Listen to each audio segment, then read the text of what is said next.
दोस्तों, दिनाक्षी short hand में आपका स्वागत है। अगर आप चैनल पर नए हैं तो चैनल को सब्सक्राइब करें और बेल आइकन ज़रूर दबाएं।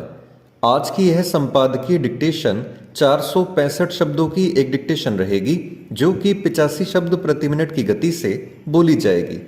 अगर आपको उस डिक्टेशन की स्पीड को 106 शब्द प्रति मिनट करना हो तो आप YouTube पर स्पीड के ऑप्शन में जाकर स्पीड को 1.25 कर सकते हैं। इस डिक्टेशन की डेमो आउटलाइंस आप हमारे टेलीग्राम ग्रुप से प्राप्त कर सकते हैं। और अगर आपको इस संपूर्ण संपादकीय मैटर की सभी एडवांस आउटलाइंस और वाक्यांश की आवश्यकता है तो आप हमारा स्पेशल पेड बैच ज्वाइन कर सकते हैं। हमारे पेड बैच में दी गई एडवांस आउटलाइंस और वाक्यांश की सहायता से आप शॉर्ट हैंड को 120 प्लस की गति में लिखने में सक्षम होंगे। इस बैच को ज्वाइन करने के लिए आप डिस्क्रिप्शन बॉक्स में दिए गए मोबाइल नंबर पर व्हाट्सएप कर सकते हैं। तो चलिए डिक्टेशन को स्टार्ट करते हैं। डिक्टेशन 5 सेकंड बाद स्टार्ट होगी। Ready, start. रेवड़ी संस्कृति को लेकर चर्चा के बीच चुनाव आयोग की ओर से राजनीतिक दलों को लिखी गई यह चिट्ठी महत्वपूर्ण है कि वे अपने चुनावी वादों की वित्तीय व्यावहारिकता की जानकारी मतदाताओं को दें। इस चिट्ठी में उसने दलों से इस बारे में राय मांगी है कि क्यों ना चुनावी वादों को लेकर एक प्रारूप बना दिया जाए।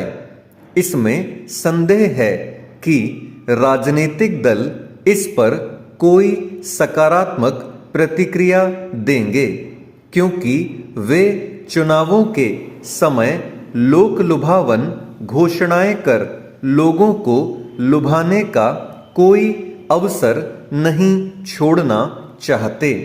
इस क्रम में कई बार हवा हवाई और ऐसी घोषणाएं कर दी जाती हैं जिन्हें पूरा करना संभव नहीं होता, या जो सरकारों के लिए आर्थिक रूप से एक बोझ बन जाती हैं।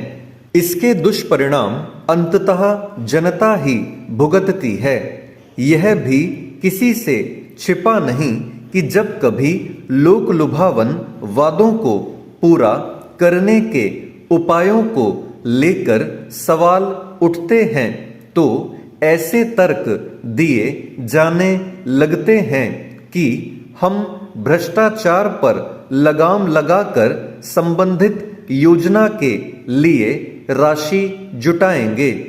कभी कभी तो इस बारे में कुछ कहने बताने की जरूरत ही नहीं समझी जाती, और फिर सत्ता में आने पर अपने वादों को आधे अधूरे ढंग से पूरा करने की कोशिश में आर्थिक नियमों की अनदेखी की जाती है, या फिर कर्ज लेकर जैसे तैसे काम चलाया जाता है।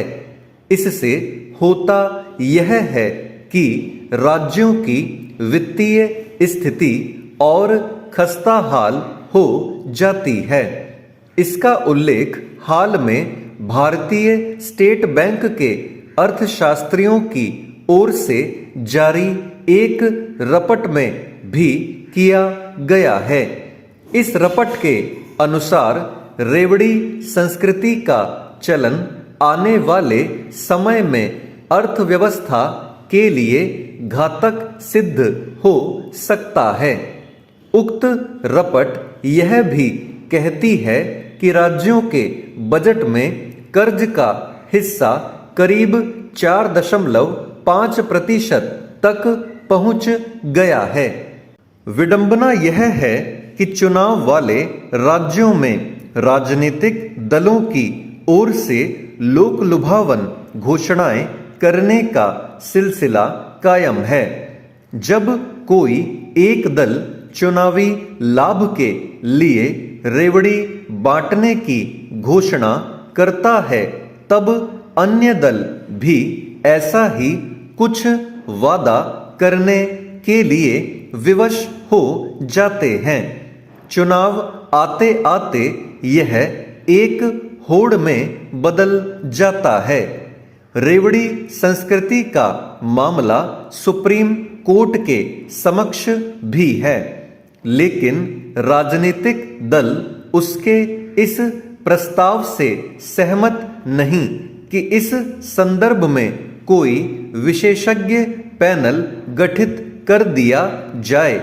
स्पष्ट है कि वे यह बताने को तैयार नहीं कि उनके द्वारा किए जाने वाले वादे राज्य या केंद्र सरकार के वित्तीय ढांचे के अंदर टिकाऊ साबित होंगे।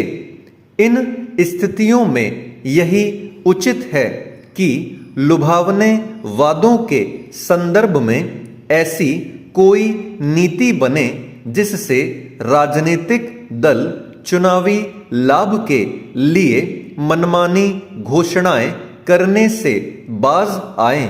राजनीतिक दलों को इसके लिए जवाबदेह बनाया ही जाना चाहिए कि वे जिन योजनाओं की घोषणा कर रहे हैं उनके लिए राजस्व कहां से जुटाएंगे। यह तब संभव होगा जब चुनाव आयोग को पर्याप्त अधिकार दिए जाएंगे। स्टॉप।